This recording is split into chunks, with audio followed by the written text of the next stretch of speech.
Tyson Fury and Deontay Wilder have staged a pair of classics and are tooling up for a third. Anthony Joshua staged a mini redemption story last year and has got us all salivating over the potential of an all-English unification bout. Not to mention this undefeated guy named Alexander Usyk, who has yet to find the ceiling of his talent. Boxing fans have to agree that after decades in the doldrums, the heavyweight division is on fire right now.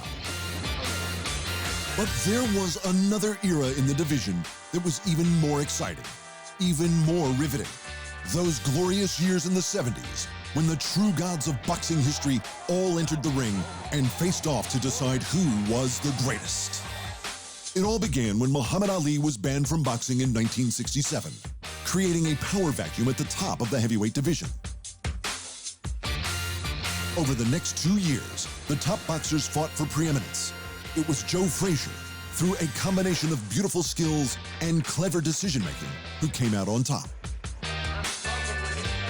When Ali beat the case against him and returned to the ring, it was widely expected that he would meet Frazier and reclaim the title he never lost.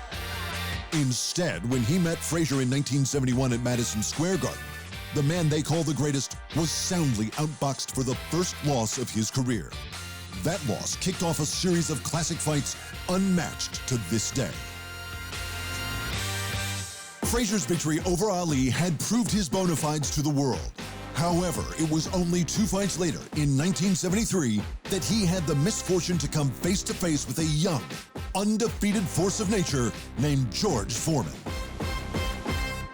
I want all the people in this country and in all parts of the world to come out and see this fight, and I don't think you'll be interested in come out and see two friends shake hands. Joe Frazier and me will declare war on that date, and that's definitely. After the controversy and madness of Ali's championship reign, Frazier was trying to establish himself as the champion to focus the division back on boxing. Well, I'm not going to say too much about George because you all know that I'm not really a great rapper, mouth run offer. You know, it is like some people we know. And, I feel like you need people like George and myself in the fighting game every day because fighting is a sport and it's not a politician thing and it's not a thing to be rapping off and talking about it. Frazier versus Foreman played out like a massacre. Foreman knocked the champ down 6 times on his way to a second-round TKO. George Foreman had arrived. While the title changed hands, Ali had met Ken Norton for a tune-up. Ali was the 5-1 favorite, but somehow ended the fight with a broken jaw and the second loss on his record. Both losses were to men he had been expected to beat, and the formerly invincible Ali's career hung in the balance. He rematched Norton in his next fight, managing to avenge the loss via a split decision. In 1974, he met Frazier again and avenged that loss in another decision. While Ali beat Frazier, Foreman had met with Norton and, like he had with Frazier, dispatched him in 2 rounds.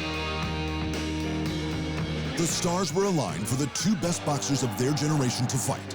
Ali, the fluid genius experiencing late career vulnerability, versus George Foreman, the power-punching, unstoppable force of nature. The world was primed. The rumble in the jungle was booked.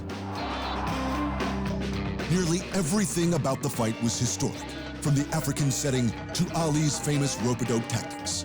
The veteran proved he still had some tricks up his sleeve, absorbing all of Foreman's power until the champ was spent and ready to send to the canvas. The last great battle of the era occurred when Ali met Frazier for a third and final time in 1975 at the Thrilla in Manila. The 14-round fight was one of the most damaging ever staged, with both men fighting to within an inch of their lives. Ali took the final fight of the trilogy, barely. He retained the belt and secured his spot as the first among a historically great cohort. Although all these men would continue fighting, none of their bouts would capture the world's imagination to the degree that their earlier wars had. From 1970 to 1975, some of the greatest heavyweights who ever lived happened to appear at the same time. When they fought, they brought out the best in each other, pushing each other to the absolute peak of their abilities. This is why these men are household names to this day, and fans everywhere can only dream of such a confluence of ability ever happening again. Thanks for watching, and remember, if you want more fight sports in your life, just hit the subscribe button.